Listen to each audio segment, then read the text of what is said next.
Assalamualaikum warahmatullahi wabarakatuh. Halo adik-adik semuanya. Apa kabar hari ini?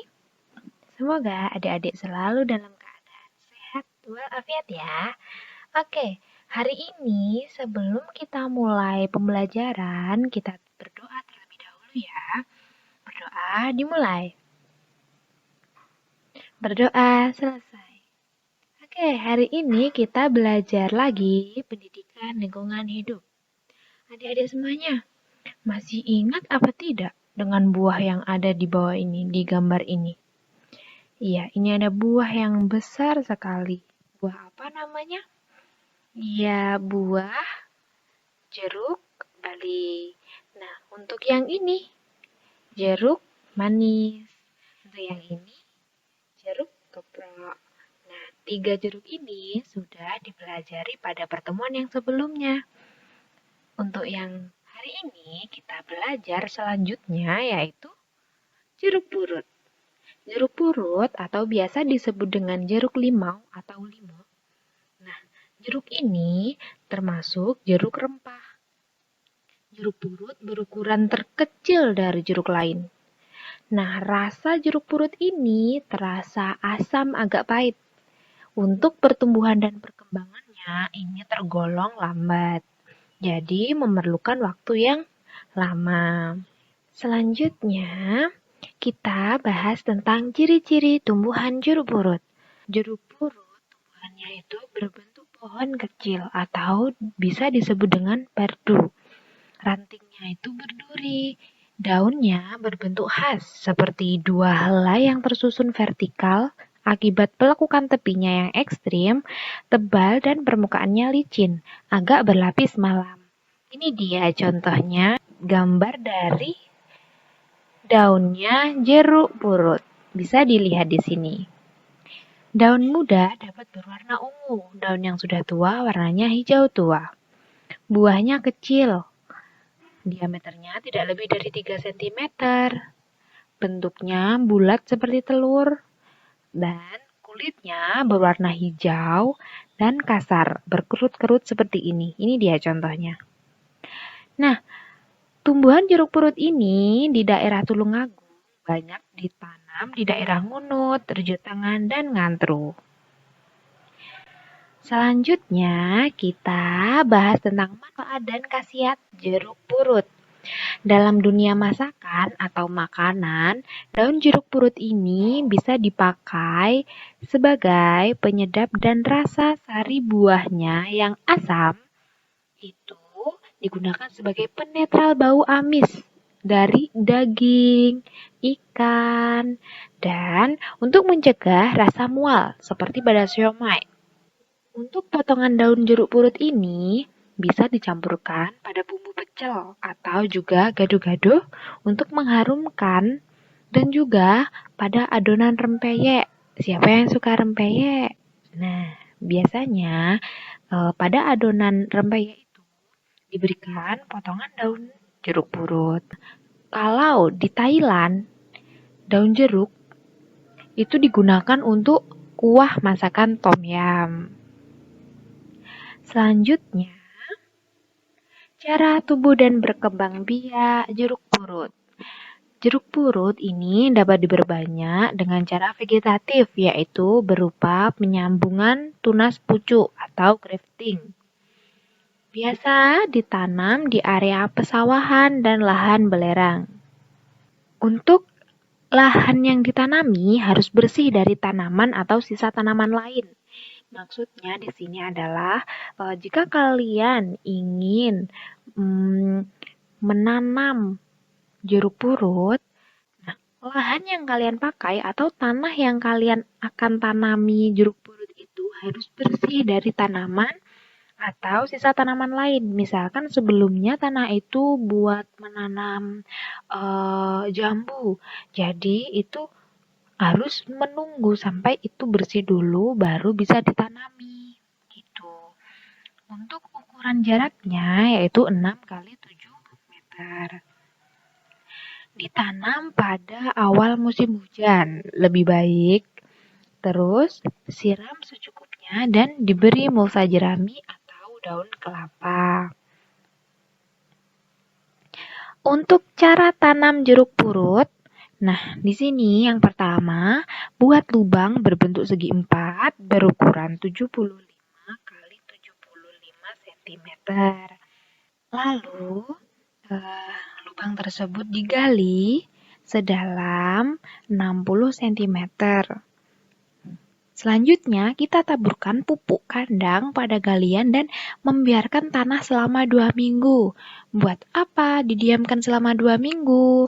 Supaya sinar matahari bisa masuk ke dalam lubang tersebut dan juga untuk mengeluarkan gas-gas beracun yang ada di dalam tanah. Selanjutnya, setelah didiamkan selama 2 minggu, kita bisa masukkan bibit tepat di tengah-tengah lubang dengan posisi yang tegak. Lalu, setelah dimasukkan bibit, kita padatkan tanah pada sekitar pangkal bibit. Di bawah itu, kita padatkan tanahnya. Lalu, kita sirami sampai basah. Selanjutnya, masa panen jeruk purut dan upaya pelestariannya. Buah jeruk purut ini dipanen biasanya pada umur 28-36 minggu. Untuk hasil panen yang optimal itu pada tahun ketiga. Rata-rata setiap pohon dapat menghasilkan 300-400 buah. Banyak ya. Kalau di Indonesia, jeruk purut masih ditemukan sebagai tanaman pekarangan. Maksudnya banyak di rumah-rumah itu yang menanam jeruk purut. Sehingga perkembangan dalam industri dan ekspor impor masih sangat minim. Selanjutnya kita bahas tentang jeruk nipis. Jeruk nipis bahasa latinnya yaitu Citrus aurantifolia. Jeruk nipis banyak dibudidayakan di pekarangan rumah, sama seperti jeruk purut. Jeruk nipis mengandung vitamin C lebih banyak dibanding jeruk lainnya. Oke, selanjutnya kita bahas tentang ciri-ciri tumbuhan jeruk nipis. Tumbuhan jeruk nipis ini termasuk tumbuhan perdu atau memiliki dahan dan ranting. Tumbuhan jeruk nipis dapat dimanfaatkan buahnya. Batang pohonnya berkayu, ulet, keras, dan tingginya kurang lebih sekitar 3 meter dan batang pohonnya itu berduri. Daun dari tumbuhan jeruk nipis ini berbentuk bundar telur, seperti telur, lalu pangkalnya itu membulat dan ujungnya itu tumpul serta beringgit. Bentuk buahnya itu bulat dengan garis tengah 3-6 cm atau diameternya itu 3-6 cm dan sebesar bola pingpong. Kulit buahnya berwarna hijau sampai kuning. Biasanya kalau masih muda itu berwarna hijau, nanti semakin lama, semakin tambah tua itu warnanya semakin menguning. Buah yang sudah tua rasanya asam dan agak pahit. Biji dari tumbuhan jeruk nipis ini kecil dan agak pipih, berwarna putih kehijauan. Untuk asal buah jeruk nipis ini sebenarnya dari Asia Tenggara, di India, Cina, Vietnam, Australia, dan Kaledonia Baru. Untuk di daerah Tulungagung, hampir semua daerah Tulungagung itu menanam jeruk nipis, terutama di daerah Ngunut dan Kalidawir. Selanjutnya, ini ada kegunaan jeruk nipis. Kegunaan jeruk nipis itu banyak sekali manfaatnya. Yang pertama, untuk obat herbal alami. Bisa mengobati batuk, penurun panas, pereda nyeri, lalu ambeien, amandel, anyang-anyangan, radang tenggorokan, serta bisa untuk menghilangkan bau badan. Selain itu, jeruk nipis juga bermanfaat untuk kecantikan, yaitu untuk menghilangkan jerawat, membuat kuku cemerlang, atau bisa membuat kuku itu menjadi lebih bersih, berkilau. Selanjutnya, bisa membuat rambut itu halus, lembut, dan berkilau. Serta jeruk nipis ini dapat menghilangkan ketombe. Untuk air jeruk nipis itu bisa untuk pewarna, untuk menguatkan warna soga supaya tidak pudar. Jadi warna soga itu pewarna sehingga bisa menguatkan warna dari pewarna begitu. Selanjutnya ini ada cara tumbuh dan berkembang biak tumbuhan jeruk nipis.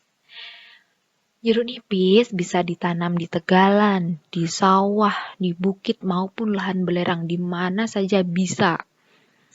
Nah, untuk cara berkembang biaknya itu dapat dikembangkan dengan generatif atau dengan menebarkan biji dari buah jeruk nipis. Lalu bisa juga menggunakan cara vegetatif atau sambung pucuk atau biasa disebut dengan cangkok. Nah, ini ada macam-macam hama tanaman jeruk nipis. Ada kutu loncat, kutu daun, ulat peliang daun, tungau, penggerek buah, kutu pengisap daun, trips, kutu dompolon. Nah, ini dia gambar dari trips. Ini seperti ini. Ini ada kutu dompolon itu seperti ini. Dan ini ada kutu loncat. Ini kutu loncat. Dan ini ada kutu daun. Jadi kalian hati-hati ya kalau memegang tanaman. Kalau ada seperti ini disebut dengan hama tanaman. Selanjutnya, ini ada penyakit yang sering menyerang tanaman jeruk nipis. Ada CVPD, blendok, embun tepung, kudis, busuk buah. Jadi buahnya itu langsung busuk, terus busuk akar dan pangkal batang. Jadi kalau akarnya mati kan tumbuhan jeruk nipis tidak bisa mendapatkan air sehingga dapat mati. Lalu buah gugur prematur, ini maksudnya buah itu langsung jatuh padahal belum waktunya, belum tua gitu. Terus ada juga jamur upas. Oke, untuk tugas hari ini seperti ini. Silahkan dikerjakan pada buku PLH, lalu dikumpulkan pada Google Classroom yang telah disediakan ya. Terima kasih, semoga apa yang kita pelajari hari ini bermanfaat. Wassalamualaikum warahmatullahi wabarakatuh.